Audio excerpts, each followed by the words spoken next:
Ya, bismillahirrahmanirrahim. Assalamualaikum warahmatullahi wabarakatuh.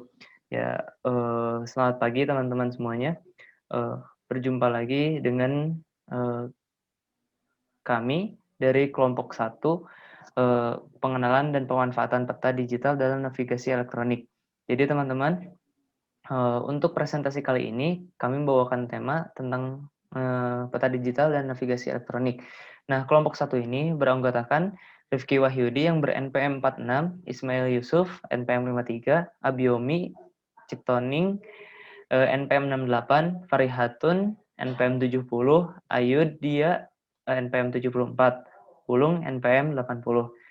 Nah, eh, untuk berikutnya silahkan teman-teman simak presentasi dari kami. Yang pertama pengertian, silahkan untuk on mic.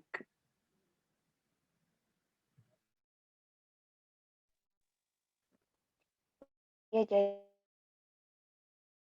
pertama ada pengertian dari peta digital.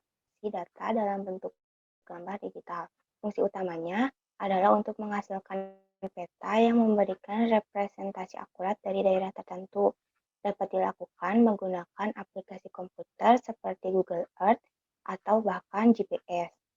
Nah, secara singkatnya, electronic chart ini itu dapat diartikan sebagai informasi navigasi atau pelayaran yang ditampilkan secara elektronik pada layar peraga atau monitor screen. Nah, informasi yang ditampilkan pada electronic chart ini dapat ekuivalen dengan informasi yang disajikan pada paper chart. Electronic chart dengan sistem seperti ini sering juga disebut dengan HDIS atau Electronic Chart Display and Information System. Nah, HDIS ini merupakan suatu sistem informasi kelautan yang dinamis yang dapat menampilkan posisi dan keadaan kapal secara real time pada layar monitor. Ini dapat dilihat contoh dari peta digital navigasi pelayaran.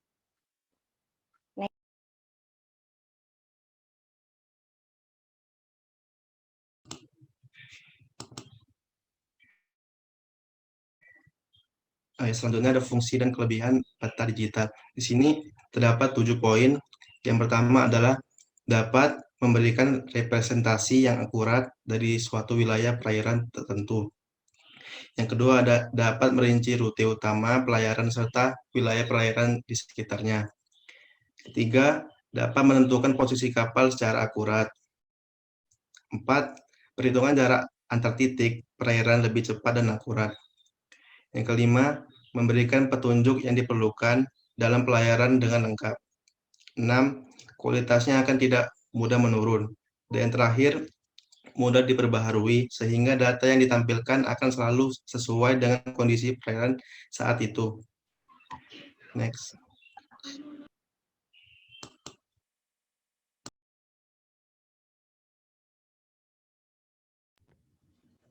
Ya, selanjutnya ada jenis-jenis data digital.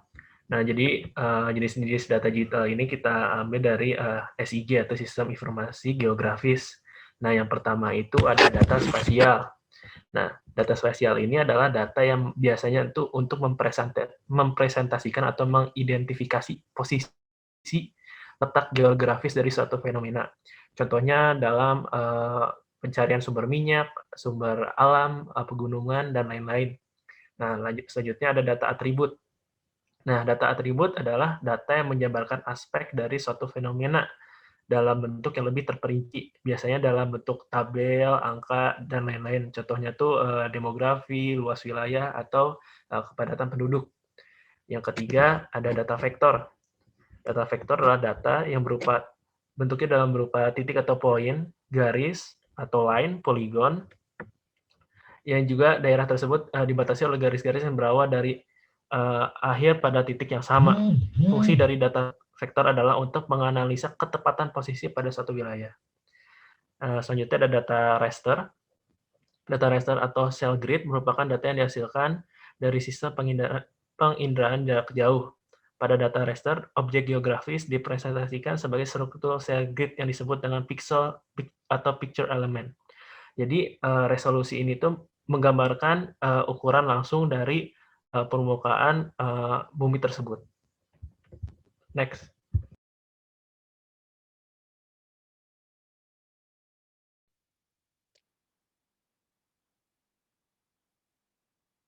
Prinsip penggunaan alat bantu navigasi elektronik. Yang pertama, radar. Prinsip kerja radar ialah menentukan jarak target yang ditetapkan dengan perhitungan perbedaan waktu antara transmisi dari suatu sumber sinyal dengan penerima gema yang dipantulkan oleh target dengan memperhatikan kecepatan gelombang elektromagnetik yang hampir konstan, yaitu sebesar 162.000 mil per detik. Next. Yang kedua, RDF atau Radio Direction Finder. Prinsip kerja RDF ialah menentukan arah dari datangnya gelombang radio dari sumber pemancar seperti stasiun radio beacon, rambu radio, radio buoy, ataupun kapal lain pada frekuensi tertentu melalui penggunaan komponen radio penduga arah yang terdiri dari pesawat, penerima, dan antena. Yang ketiga, GPS atau Global Positioning System. Sistem penggunaan GPS berdasarkan perbedaan jarak satelit yang mengorbit bumi dan posisi kapal pada suatu waktu.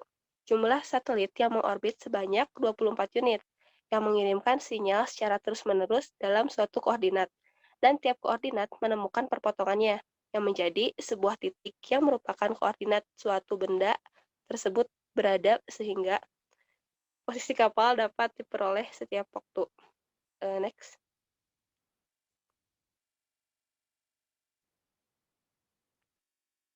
Yang keempat ada Fishfinder.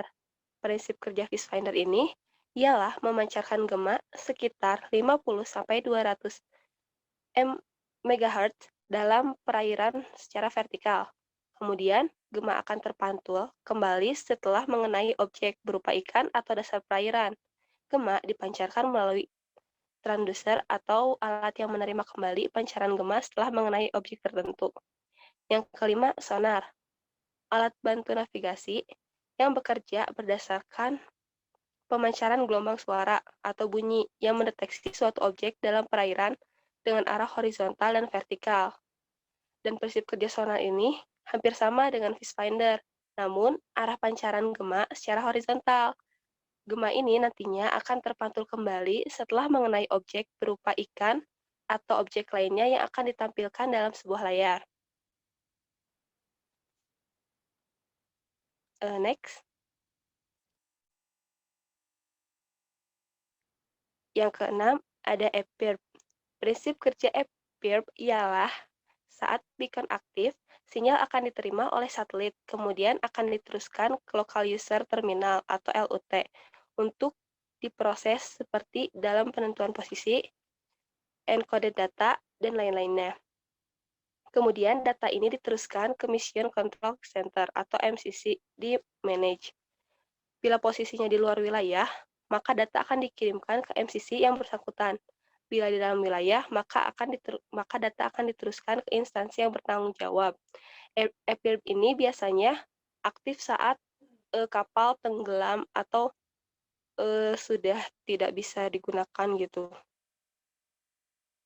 Next.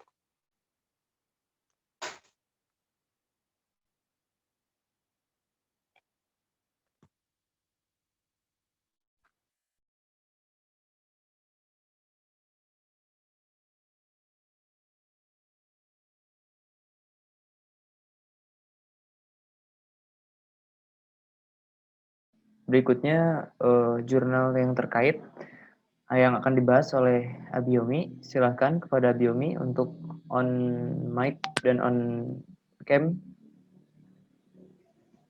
Halo? Baik, ya. Selanjutnya yaitu ada jurnal terkait tentang peta elektronik. Nah, di sini ada jurnal dengan judul Pemanfaatan aplikasi Google Earth untuk evaluasi perbedaan koordinat dan tampilan peta GPS yang digunakan nelayan di Teluk Bone. Nah, latar belakang adanya jurnal ini yaitu yang pertama, penggunaan peta elektronik di lapangan terdapat perbedaan penunjukan posisi masing-masing alat navigasi GPS antara yang satu dengan yang lainnya. Jadi pada penggunaan peta elektronik ini, ketika di lapangan itu terdapat perbedaan penunjukan posisi masing-masing alat navigasi GPS antara satu dan yang lainnya. Nah, temuan awal yaitu adanya penggunaan GPS Garmin tipe 585, di mana beberapa kasus tampilan yang ditunjukkan pada layar peta elektroniknya memiliki perbedaan posisi pulau-pulau dan tanda-tanda bahaya yang berbeda-beda, yang menyebabkan si para nelayan ini sulit untuk menjadi patokan untuk membuat alur pelayaran. Kemudian yang kedua yaitu adanya perbedaan keakuratan tampilan alat navigasi elektronik, dalam hal ini GPS antara yang satu dengan yang lainnya. Nah, ketika di lapangan juga menunjukkan banyaknya kapal-kapal yang menggunakan beberapa alat navigasi seperti GPS untuk penentuan posisi alur pelayaran, namun masih mengalami kandas atau karang. Nah, hal tersebut bukan hanya disebabkan karena kurang cermat dalam penentuan posisi, namun adanya perbedaan keakuratan tampilan antara GPS yang satu dengan yang lainnya. Okay, next.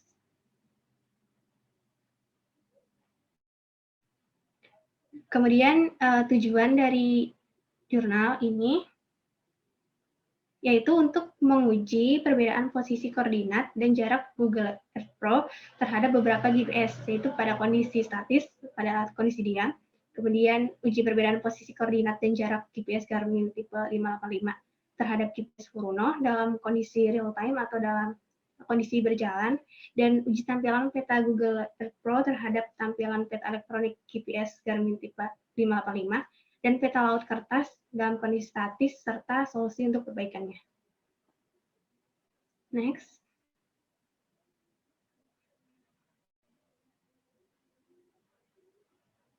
Nah, untuk hasil dan pembahasannya, yang pertama itu hasil untuk uji perbedaan posisi jarak koordinat Google Earth Pro GPS Garmin 585 dan GPS Furuno dalam kondisi statis atau dalam kondisi diam. Jadi, dalam tabel dapat kita lihat perbandingan jarak posisi rata-rata GPS dan titik acuan. Nah, untuk pergeseran jarak dari titik acuan untuk GPS Garmin yaitu sekitar 0 sampai 2,78 meter. Sedangkan untuk GPS Furuno yaitu 0 sampai 3,241 meter. Nah, untuk tangkapan signalnya, untuk GPS Garmin ini memiliki tangkapan signal yang lebih kuat dengan rata-rata kemunculan signal 10,75 sampai 12 signal. Sedangkan untuk GPS Furuno yaitu 8,75 sampai 10,75 tangkapan signal. Sehingga kemungkinan besar berpengaruh terhadap posisi jarak dan titik acuan. Nah, perbedaan ini menunjukkan bahwa antara posisi Google Earth Pro dengan GPS Garmin tipe 585 dan GPS Furuno, selisih jarak belum masih yang tadi. Itu menunjukkan selisih posisi koordinat yang tidak terlalu signifikan, sehingga masih dalam simpangan yang diperkenankan. Kemudian yang selanjutnya itu hasil uji perbedaan posisi koordinat GPS Garmin tipe 585 terhadap GPS Furuno dalam kondisi real time atau dalam kondisi berjalan. Jadi pada kondisi berjalan, untuk GPS Garmin ini tidak ada perubahan untuk kondisi lapangannya. Tapi untuk GPS Furuno ini ada dua yang tidak sesuai dengan kondisi di lapangan. Namun, pada saat kecepatannya stop atau berhenti, penunjukan koordinat GPS Furuno tersebut kembali normal, yaitu secara keseluruhan sama dengan posisi koordinat antara GPS Garmin. Nah, hal ini dapat diduga karena data yang diperoleh dari alat elektronik bisa saja memberikan informasi yang tidak tepat terkait gerakan kapal, karena adanya time delay dan juga konstan tidaknya kecepatan suatu kendaraan kapal tersebut. Nah, yang di bawahnya yang terakhir yaitu hasil uji tampilan peta Google Earth Pro, GPS Garmin 585 dan peta laut sebagai kontrol. Pada tabel juga kita bisa melihat ya, ada jarak masing-masing sampel dalam mil laut dan dalam meter. Yang kita gunakan sebagai titik acuan yaitu adalah peta laut, di mana di peta laut titik yang didapat yaitu 1,3 dalam mil laut dan dalam meter. Nah, di sini di tabel kita bisa melihat sampel alat navigasi GPS Garmin yang standar 2 dan yang standar 6 ini sangat jauh melenceng dari tampilan sebenarnya di permukaan bumi dari peta laut. Jadi selisihnya itu sangat jauh dari peta laut untuk yang GPS Garmin dalam standar 2 dan standar 6. Selanjutnya.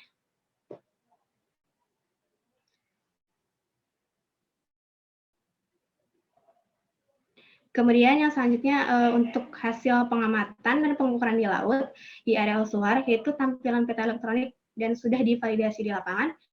Di antaranya ada 4 unit GPS map Garmin yang paling sesuai dengan tampilan yang ditunjukkan dan dicocokkan dengan tampilan Google Earth Pro, dan peta laut adalah GPS Garmin nomor 3 dan nomor 6. Nah, sedangkan untuk GPS yang lainnya, yaitu tidak menampakkan adanya pulau dan suar, sedangkan sampel alat navigasi yang lainnya juga, itu walaupun ada pulau, tetapi posisi suaranya tidak tepat berada di atas pulau, jadi tidak sesuai dengan peta laut.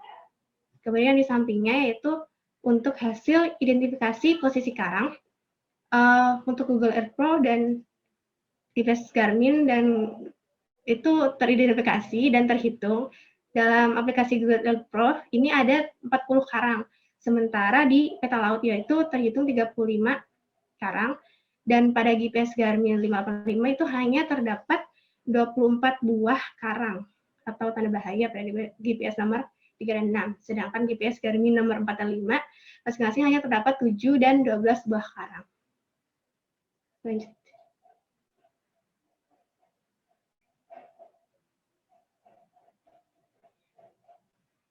Kemudian yang terakhir yaitu ada hasil identifikasi aplikasi peta elektronik berupa SD card pada perangkat masing-masing GPS Garmin.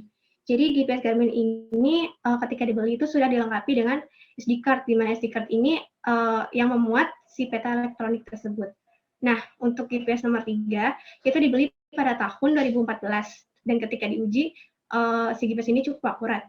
Kemudian yang kedua yaitu GPS nomor 4, ini dibeli pada tahun 2019 dan ketika diuji ternyata sangat tidak akurat. Kemudian yang ketiga yaitu ada GPS nomor 5, dibeli pada tahun 2013. Dan yang terakhir yaitu ada GPS nomor 6, dibeli pada tahun 2017 dan ketika diuji dia itu cukup akurat. Nah, ternyata setelah diteliti, alat navigasi GPS Garmin tipe 585 ini tidak ada masalah dalam menentukan posisi koordinat suatu tempat. Tapi permasalahannya itu ada pada peta elektroniknya itu sendiri yang berupa SD card yang disimpan ke dalam perangkat GPS Garmin tersebut.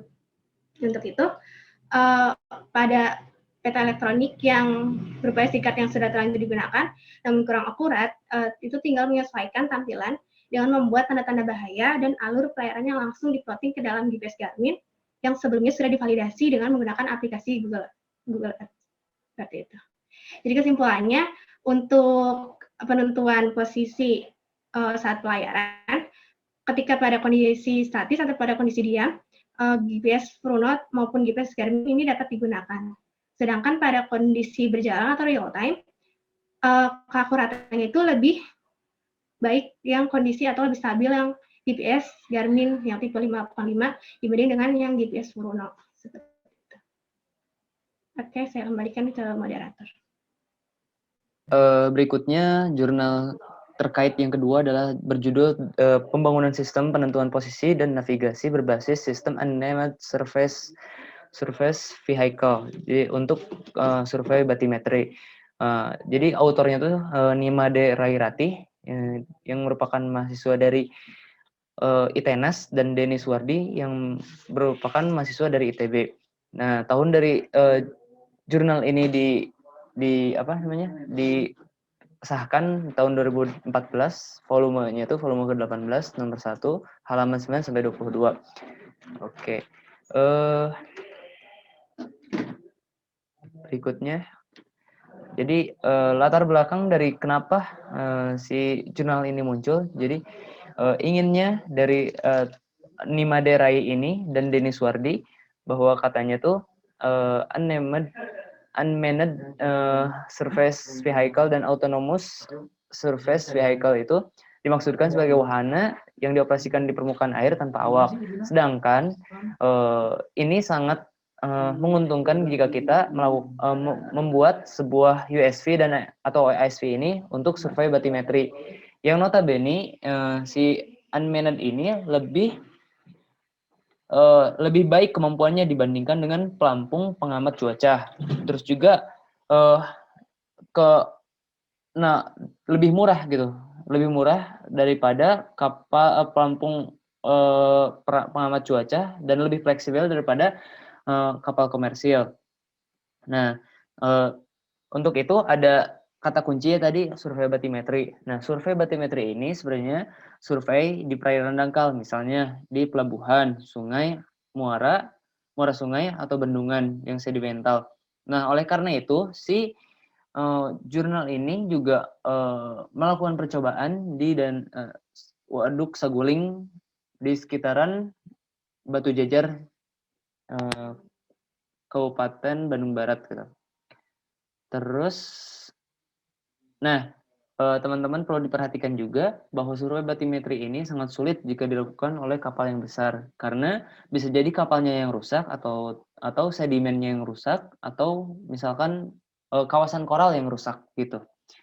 Oke, berikutnya tujuannya itu sudah jelas ya, tadi dari judul pun sudah jelas bahwa tujuan dari Niratih ini dan Denny Suwardi, mereka ingin membangun suatu sistem penentuan posisi dan navigasi berbasiskan USV, Unmanned Surface Vehicle, sebagai upaya awal untuk pengembangan bidang survei hidrografi di jurusan teknik geodesi ITENAS.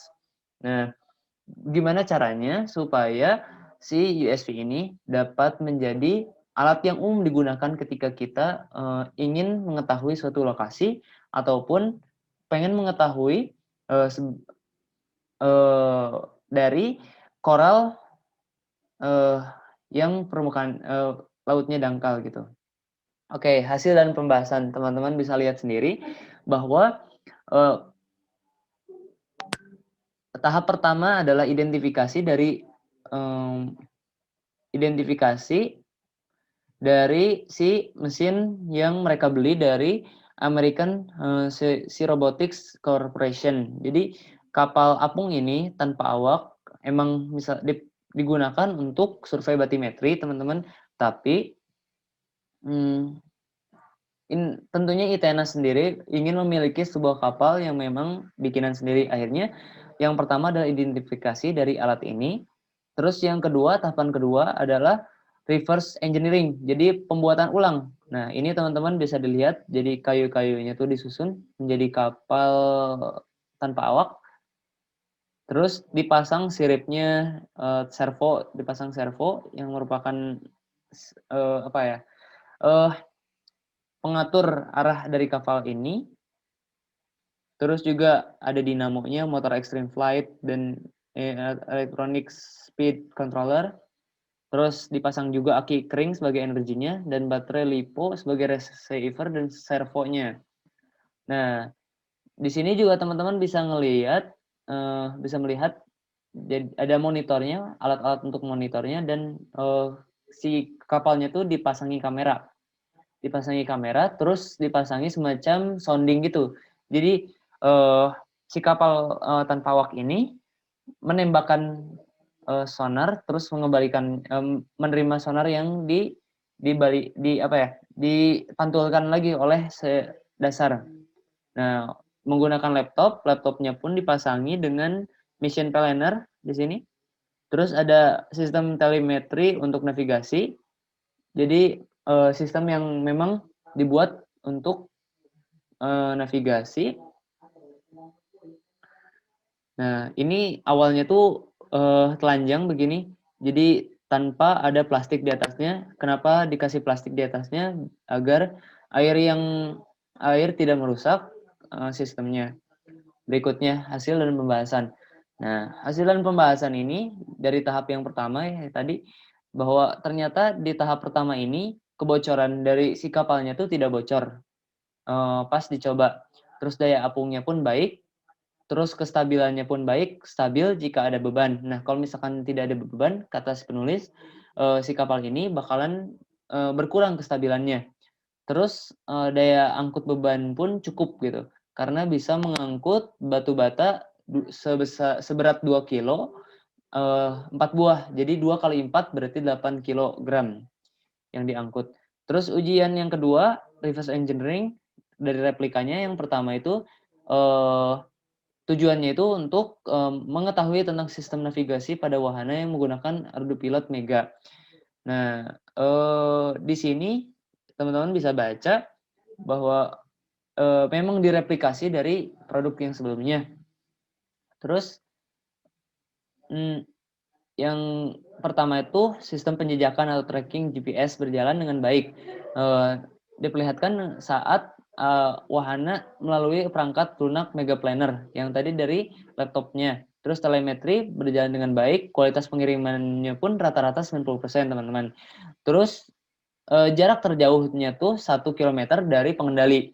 Pengendalinya tuh ada yang di darat dan dicoba di darat dan dicoba di perahu. Dan ternyata jarak yang paling maksimal itu 1 meter. Kenapa hal ini terjadi? Karena pada saat diujikan gitu, Danau Saguling itu diisi oleh eceng gondok, jadi memungkinkan keterbatasan dari si penguji. Nah, terus juga yang kedua, sistem auto navigation atau autopilot ini sempurna. Saat tombolnya dikendalikan secara otomatis, wahana pun bergerak sesuai dengan apa yang kita inginkan. Namun ada gerakan wahana yang tidak stabil. Jadi wahana itu oleng ke kiri dan ke kanan. Nah, mungkin tadi ya karena belum dikasih beban. Terus juga optimasi dari pengetahuan karakteristik ini mulai dibuat. Jadi dibuat lagi evaluasi. Terus yang ketiga itu dari hasilnya itu direkomendasikan bahwa lebih baik kalau misalkan si ASV ini dibuat dengan sistem VPV, jadi first person view dalam mengendalikan wahana. Nah, pergerakan wahana ini dikendalikan oleh operator secara manual, tapi operatornya juga dibantu oleh GPS tracking. Oke. Dan simpulan. Jadi simpulan ini wahana dapat bergerak secara otomatis ke arah waypoint. Jadi waypoint itu daerah yang pengen kita teliti. Terus bergerak secara tidak stabil. Wahana itu oleng ke kanan atau ke kiri. Itu. Jadi ternyata perlu dievaluasi lagi dari bahan-bahan si kapal buatannya dari ASV kita. Terus tapi dari pelacakan trackingnya sudah baik dan juga dari GPS sudah baik. Ya begitu dari jurnal kedua. Oke, berikutnya kami ucapkan terima kasih kepada teman-teman yang sudah menyimak. Kami izinkan untuk bertanya setelah video ini. Silakan bertanya, boleh menambahkan, boleh menyanggah. Sangat kami izinkan. Terus dengan sistem open discussion, jadi teman-teman terus dibagi menjadi 2 termin dengan masing-masing termin 3 pertanyaan yang akan kita bahas. Ya, itu saja. Terima kasih. Wassalamualaikum warahmatullahi wabarakatuh.